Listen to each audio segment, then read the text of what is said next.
చెప్పండి. వేదము సమస్త సత్య విద్యల గ్రంథము. వేదమును చదువుట, చదివించుట, వినుట, వినిపించుట మానవులందరికీ పరమ ధర్మము. ఇప్పుడు ధనుర్వేద పారాయణంలో 11వ రోజు సాయంత్రము మనము 2702వ మంత్రం నుండి మొదలుకొని ఆవుతులు సమర్పిస్తాము. మీరందరూ కూడా సహకారం చెప్పండి. ఓం అయం మే వర్ణో మణిః సపత్నక్షయణో వృషా తేనారభస్వ త్వం శత్రూన్ సంప్రణీహి దురస్యతః. ఓం ప్రణీహి ప్రమృణారభస్య మణిస్తే అస్తు పురయేతా పురస్తా అవారయంత వర్ణేన దేవా అభ్యాచారమసురాణాం శ్వః శ్వః. ఓం అయం మణిర్వర్ణో విశ్వభేషజః సహస్రాక్షో హరితో హిరణ్యయః సతే శత్రూనధరాన్ పాదయాతి పూర్వస్తాం లభ్నుహి ఏ త్వా ద్విషంతి. ఓం అయం తే కృత్యాం వితతాం పౌరుషేయాదయం భయా అయం తా సర్వస్మాత్ పాపాద్ వర్ణో వారయిష్యతే. ఓం వర్ణో వారయాత అయం దేవో వనస్పతిః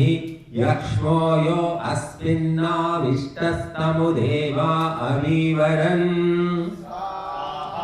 ఓం స్వప్నం సుప్త్వా యది పశ్యాసి పాపం మృగః సృధింయతి తావాదజుష్టా పరీక్షవాచ కులేః పాపవాదాదయం మణిర్వర్ణో వారయిష్యతే. ఓం అరాధ్యా స్వానిర్వృత్యా అభిచారాదతోభయాత్ మృత్యోరోజీయసో వదాద్వర్ణో వారయిష్యతే. స్వాహా. ఓం యన్మే మాతా యన్మే పితా భ్రాతరో యచ్చ మే స్వాయదేనశ్చక్రుమావయం తతో నో వారయిష్యతే యం దేవో వనస్పతిః. ఓం వర్ణేన ప్రవ్యథితా భ్రాతృవ్యా మే సబంధవః అసూతం రజో అప్యగుస్తేయం త్వధమం తమః. స్వాహా. అరిష్టోహమరిష్టఘోరాయుష్మాన్ సర్వపూరుషः తం మాయం వర్ణో మణిః పరిపాతు దిశో దిశः. ఓం అయం మే వర్ణవరసి రాజా దేవో వనస్పతిః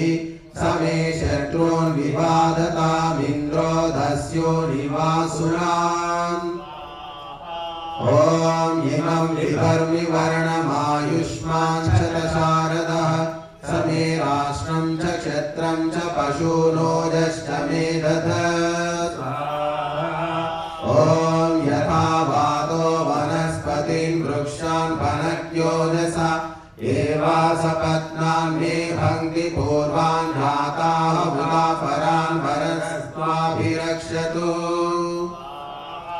ఓం యథా వాతశ్చాగ్నిశ్చ వృగ్నిశ్చ వృక్షాన్ సాతో వనస్పతి ఏవా సపత్నాన్ మే సాహి పూర్వాన్ ఘాతాః వృతాపరాన్ వరస్త్వాభిరక్షతు. ఓం యథా వాతేన ప్రక్షీణా వృక్షాః శేరేణ్యర్పితాః ఏవా సపత్నాన్ త్వమ ప్రక్షిణీః పూర్వాన్ జాతాన్ ఉతాపరాన్ వర్ణస్త్వాభిరక్షతు. స్వాహా. ఓం తాన్ స్వం ప్రచ్ఛింది వర్ణపురాధిష్టాత్ పురాయుషః యయేనం పశుషు దిప్సంతి ఏ చాస్య రాష్ట్రదిప్సవః. ఓం యథా సూర్యో అతిభాతి యథాస్మిన్ తేన ఆహితం ఏవామే వర్ణో మణిః కీర్తిం భూతిం నియచ్చతు తేజసా మా సముక్షతు యశసా సమనక్తు మాం.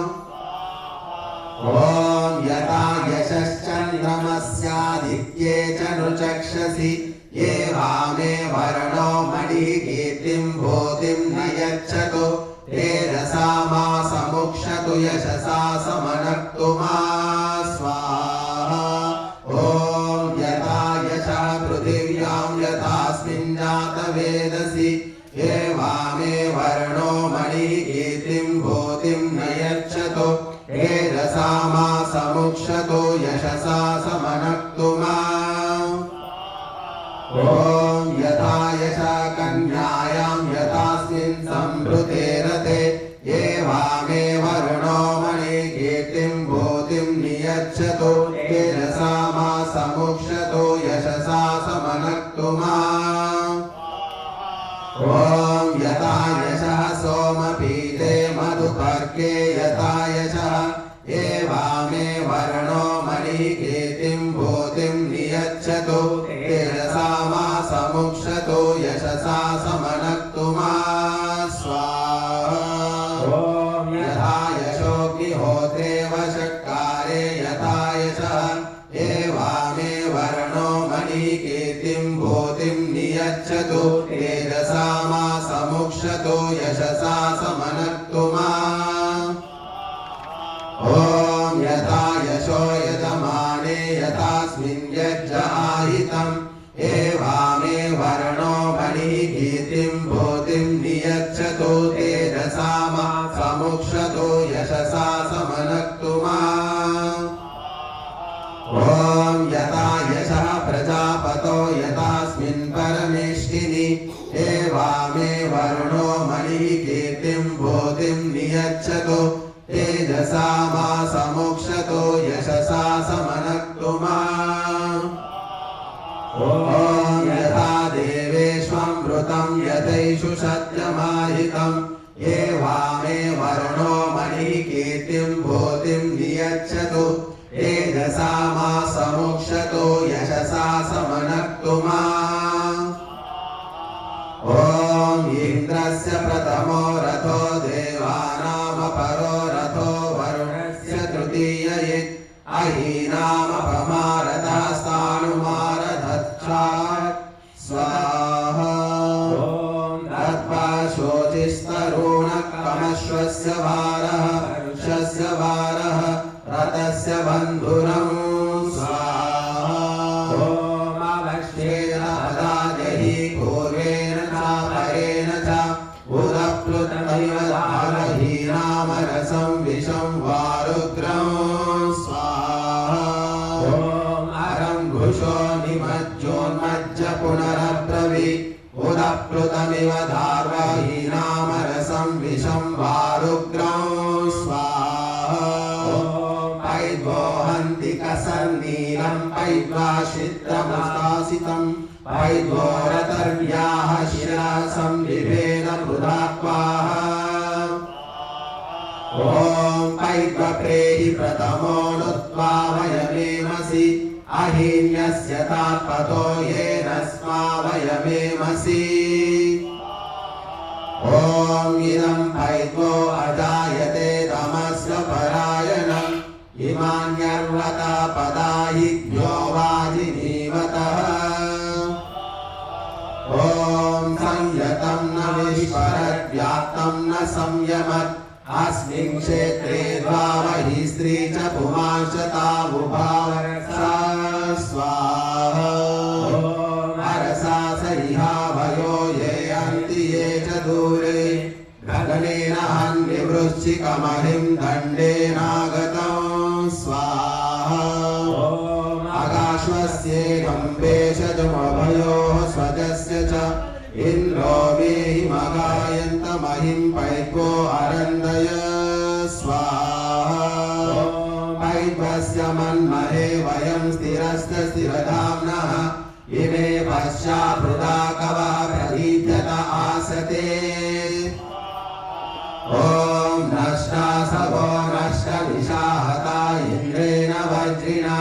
यथानेन्द्रो जग्भिमा वयं स्वाहा अतस्थिरशिरादयो निपिष्टा सा पृथाकवः दर्विङ्गरिक्रतं श्वित्रं दर्भेष्वशिरं यहि स्वाहा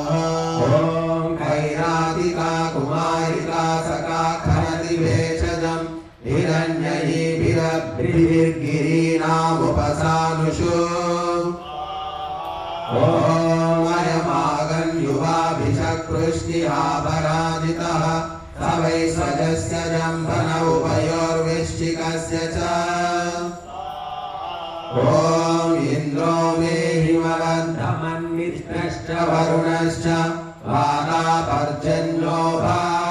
स्वाहा ॐ इन्द्रो मे हिमरन्धयत्पृथाकुं च प्राक्वं स्वशतं गिरश्चिरादिं कसर्मीनं दशोनसिम् ॐ इन्द्रो जगान प्रथमं जनितारमहेतव तेषामुद्रह्यमानानां कः सिद्धेषामसद्रसः ॐ संहिशीर्षानग्रभावोष्ठ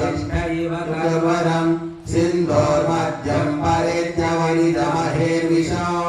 स्वाहा ॐ महीनां सर्वेषां विषं परावहन्तु सिन्धवः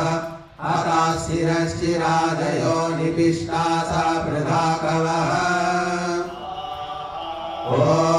ओषधीनामहं वृणवुर्वरीरिव साधुया नयाम्यर्वतीरिवाहे निरयतु ते विषं स्वाहा ॐ यदग्नौ सूर्ये विषं पृथिव्यामोषधीषु यत् आन्ध्रा विषं कनक्नकं नैर्वैतु ते विषं स्वाहा ॐ ये अग्निजा ओषधिजा अहीनां ये अप्सुजा विद्युता बभूः येषां जातानि बहुधा महान्ति तेभ्यः सर्पेभ्यो नमसा विधेम ॐ तौ दीनामासि कन्या घृताचीनामवासि अरस्पदेन ते पदमाददे विषदूषणम् ॐ अङ्गारङ्गात् प्रच्चावय हृदयं परिवर्जय अथा विषस्य यत्तेजो वाचीनं तदेतु ते ॐ आरे अभूद्विषमरौ द्विषे विषमप्रागपि अग्निर्विषमहेर्विरधतात् सोमो निरणयीत् दंष्ट्रारमन्वगाद्विषमैरमृता स्वाहा ॐ इन्द्रस्योजस्थेन्द्रस्य सहस्थेन्द्रस्य बलं स्थेन्द्रस्य वीर्यं स्थेन्द्रस्य नृम्नं स्थ जिष्णवे योगाय ब्रह्मयोगैर्वो युनज्मे ॐ इन्द्रस्योजस्थेन्द्रस्य सहस्थेन्द्रस्य बलं स्थेन्द्रस्य वीर्यं स्थेन्द्रस्य नृम्नं स्थ जिष्णवे योगाय क्षेत्रयोगैर्वो युनज्मे स्वाहा ॐ इन्द्रस्योजस्थेन्द्रस्य सहस्थेन्द्रस्य बलं स्थेन्द्रस्य वीर्यं स्थेन्द्रस्य नृम्नं स्थ जिष्णवे योगायेन्द्रयोगैर्वो युनज्मे ॐ इन्द्रस्योजस्थेन्द्रस्य सहस्थेन्द्रस्य बलं स्थेन्द्रस्य वीर्यं स्थेन्द्रस्य नृम्नं स्थ जिष्णवे योगाय सोमयोगैर्वो युनज्मे ॐ इन्द्रस्योजस्थेन्द्रस्य सहस्थेन्द्रस्य बलं स्थेन्द्रस्य वीर्यं स्थेन्द्रस्य नृम्नं स्थ जिष्णवे योगायाप्सु योगैर्वो युनज्मे ॐ इन्द्रस्योजस्थेन्द्रस्य सहस्थेन्द्रस्य बलं स्थेन्द्रस्य वीर्यं स्थेन्द्रस्य नृम्नं स्थ जिष्णवे योगाय विश्वानि मा भूतान्युपतिष्ठन्तु युक्तामापस्थ ॐ अग्निर्भागस्थ अपां शुक्रमापो देवीर्वच्चो अस्मासु दत्त प्रजापतेर्वो धाम्नास्मै लोकाय साधये ॐ इन्द्रस्य भागस्थ अपां शुक्रमापो देवीर्वच्चो अस्मासु दत्त प्रजापतेर्वो धाम्नास्मै लोकाय साधये ॐ सोमस्य भागस्य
तेन तमभ्यतिसृजामो योऽस्मान् वेष्टियं वयं विश्वः तं वदेयं तं सृशीयानेन ब्रह्मणानेन कर्मणा नयामेन्या ॐ यो वा आपो बाहुर्भिरप्स्वनदर्यजुष्यो देवयजनः इदं तमतिसृजामि तमाभ्यवनिक्षै तेन तमभ्यतिसृजामो योऽस्मान् वेष्टियं वयं विश्वः तं वदेयं तं सृशीयानेन ब्रह्मणानेन कर्मणा नयामेना स्वाहा ॐ यो वा आपं वत्सो अप्स्वन्दर्यजुष्यो देवयजनः इदं तमतिसृजामि तमाभ्यवनिक्षि तेन तमभ्यतिसृजामो योऽस्मान् वेष्टियं वयं विश्वः तं वदेयं तं सृशीयानेन ब्रह्मणानेन कर्मणा नयामेन्या ॐ यो वा आपोपामृषभोऽप्सन्तर्यजुष्यो देवयजनः इदं तमतिसृजामि तमाभ्यवनिक्षि तेन तमभ्यतिसृजामो योऽस्मान् वेष्टियं वयं विश्वः तं वदेयं तं सृशीयानेन ब्रह्मणानेन कर्मणा नयामेन्या ॐ यो वा आपोपामिरण्यगर्भोऽप्सन्तर्यजुष्यो देवयजनः इदं तमतिसृजामि तमाभ्यवनिक्षि तेन तमभ्यतिसृजामो योऽस्मान् वेष्टियं वयं विश्वः तं वदेयं तं सृशीयानेन ब्रह्मणानेन कर्मणा नयामेन्या स्वाहा ॐ यो वा आपोपामश्मा पृष्टिर्दिव्योऽसुरन्तर्यजुष्यो देवयजनः इदं तमतिसृजामि तमाभ्यवनिक्षि तेन तमभ्यतिसृजामो योऽस्मान् वेष्टियं वयं विश्वः तं वदेयं तं सृशीयानेन ब्रह्मणानेन कर्मणा नयामेन्या ॐ एव आपोपामग्नयोऽप्सन्तर्यजुष्या देवयजनाः इदं तानतिसृजामि तान्माभ्यवनिक्षि तेन तामभ्यतिसृजामो योऽस्मान् वेष्टियं वयं विश्वः तं वदेयं तं सृशीयानेन ब्रह्मणानेन कर्मणा नयामेन्या ॐ यदर्वाचीनं त्रैहायनादन्भृतं किं चोदिम आपो मा तस्मात् सर्वस्मादुरितात्मा त्वं हसः ॐ समुद्रं वा प्रहिणोमि स्वां योनिमपीतन अरिष्टाः सर्वहायसो माचना किञ्चना मम स्वाहा ॐ हरिप्रापो अपरिभ्रमस्मत् रास्मदेनो दुरितं सुप्रतीकाः प्रदुष्वप्नं प्रमलं वहन्तु ॐ विष्णोः क्रमस्ति सपत्नः पृथिवी संशितोऽग्निवेदाः पृथिवीमनुविक्रमेऽहं पृथिव्यास्तं निर्भजामो योऽस्मान् वेष्टियं वयं विश्वः समाधीतं प्राणो जहातो स्वाहा ॐ विष्णोः क्रमस्ति सपत्नः अन्तरिक्षसंशितो वायुतेजाः अन्तरिक्षमनुविक्रमेऽहमन्तरिक्षात्तं निर्भजामो योऽस्मान् वेष्टियं वयं विश्वः समाधीतं प्राणो जहातो स्वाहा ॐ विष्णोः क्रमोऽसि सपत्नः द्यौ संशिता सूर्यतेजाः दिवमनुविक्रमेऽहं दिव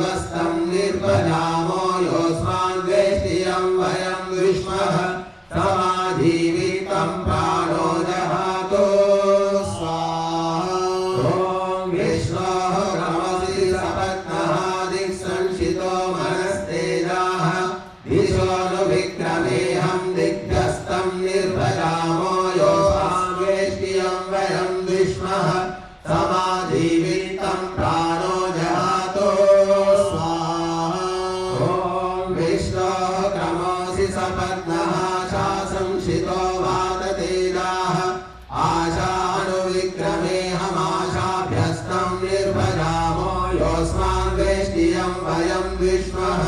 समाधीवितं प्राणो जहातो स्वाहा ॐ विष्णोः नमोऽसि सपत्नः रुक्संशिता सामतेजाः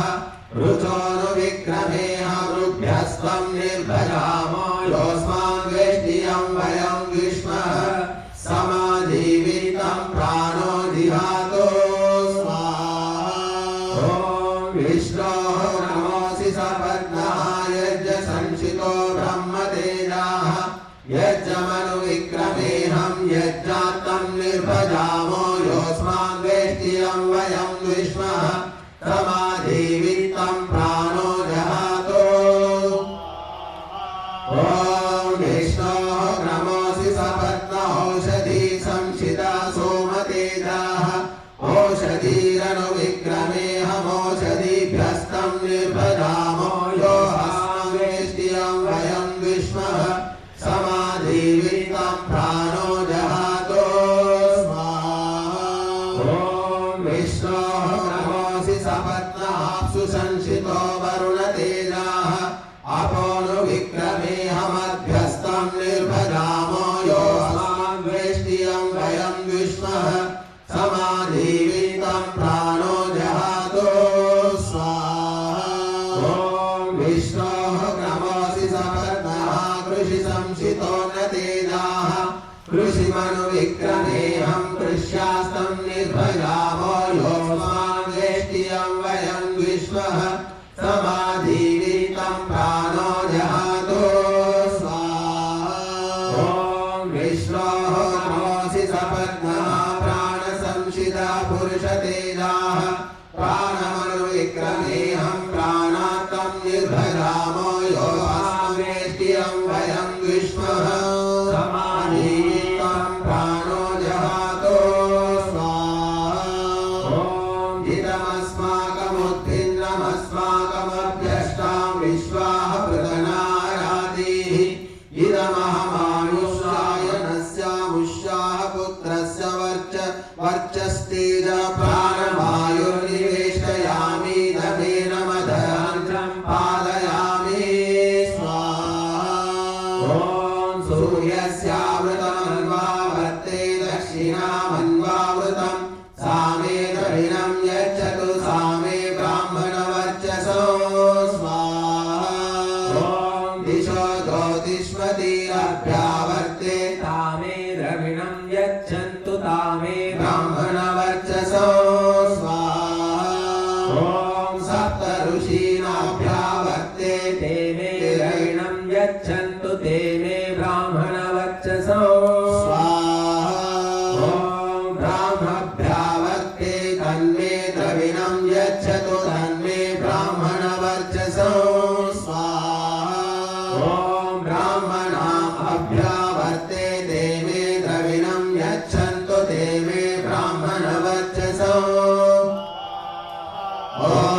यं वयं मृगयामहे तं वधैस्तृणवामहे व्याप्ते परमेष्टिनो ब्रह्मणा पीपतामतो स्वाहा ॐ वैश्वानरस्य दंष्ट्राभ्यां हेतिस्तं समधादभि इयं तां पाहुदी समिद्धेवी सहीयसी ॐ राजो वरुणस्य बन्धोऽसि सोममुमामुष्याय नममुष्याः पुत्रमन्ये प्राणे वदान स्वाहा ॐ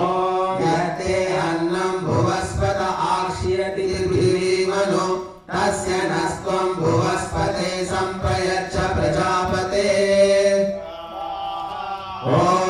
अपो दिव्या अचायिषं रसेन समपृक्ष्महि पयस्वानग्नागमं तं मांसं सृजवर्चसा ॐ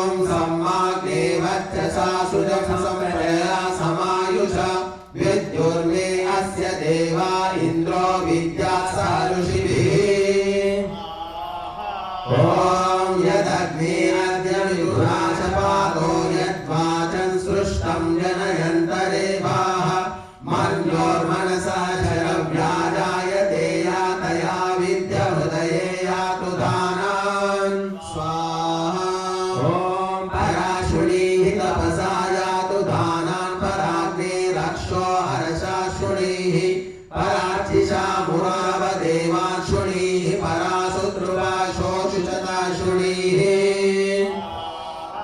ॐ अपामस्मै वज्रं प्रहरामि चतुर्भुष्टिं शीर्षभिद्याय विद्वान् सो अस्याङ्गानि प्रशृणातु सर्वा तन्मे देवा अनुजानन्तु विश्वे ॐ अराधियोः भ्रातृव्यस्य दुर्भातो द्विषतः शिरः अभिवृष्यामोजसा ॐ वर्ममह्यमयं मणिः फाला जाता करिष्यति पूर्णो मन्त्रेण मागमत्रसेन सा वर्चसा ॐ यत्त्वा शिक्वा परावधि तक्षा हस्तेन वास्या आपस्त्वा तस्मात् जीवनाः पुनन्तु शुचया शुचिः ॐ हिरण्यस्रयं मणि श्रद्धां यज्ञं महोदधत् गृहे वसतु नोतिथिः स्वाहा ॐ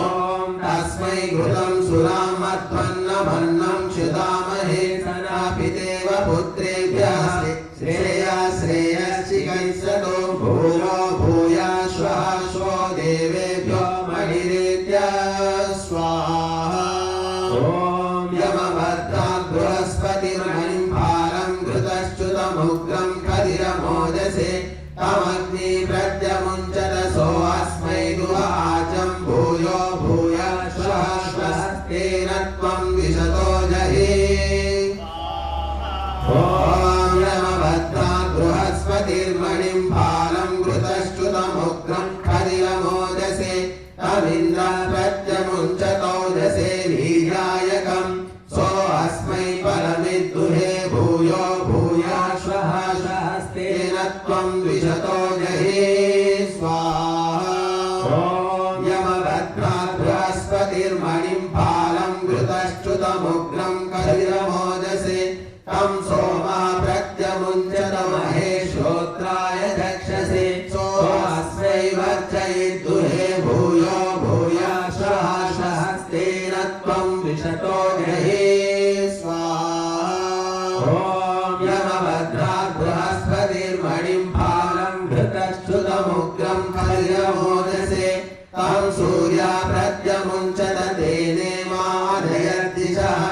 सोऽस्मै भूतिविद्दुहे भूयो भूयाश्वः सहस्तेन त्वं द्विषतो जहि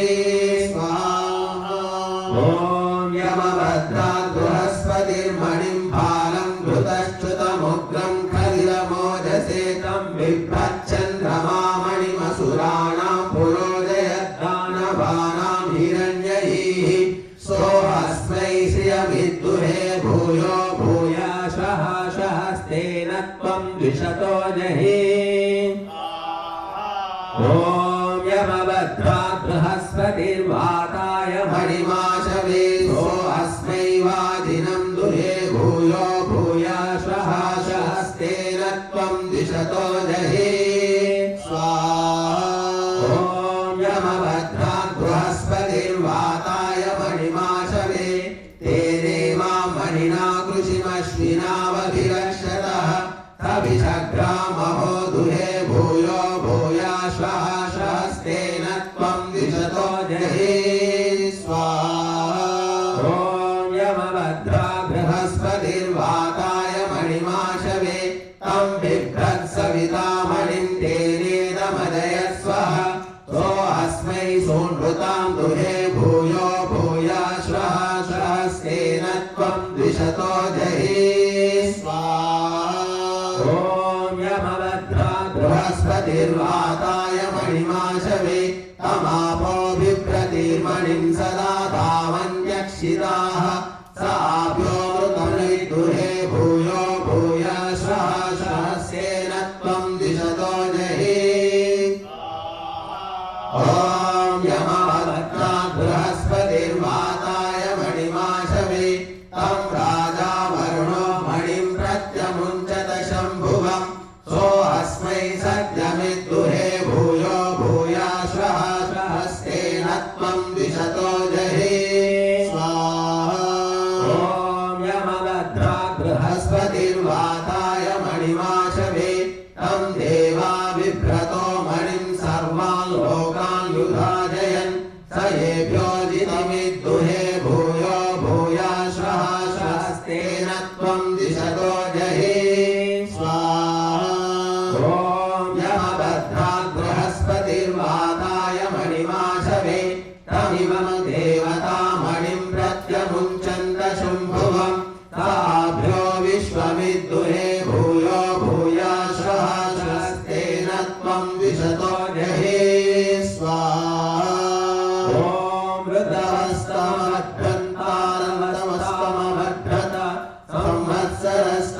दत्वा सर्वं भूतं विरक्षति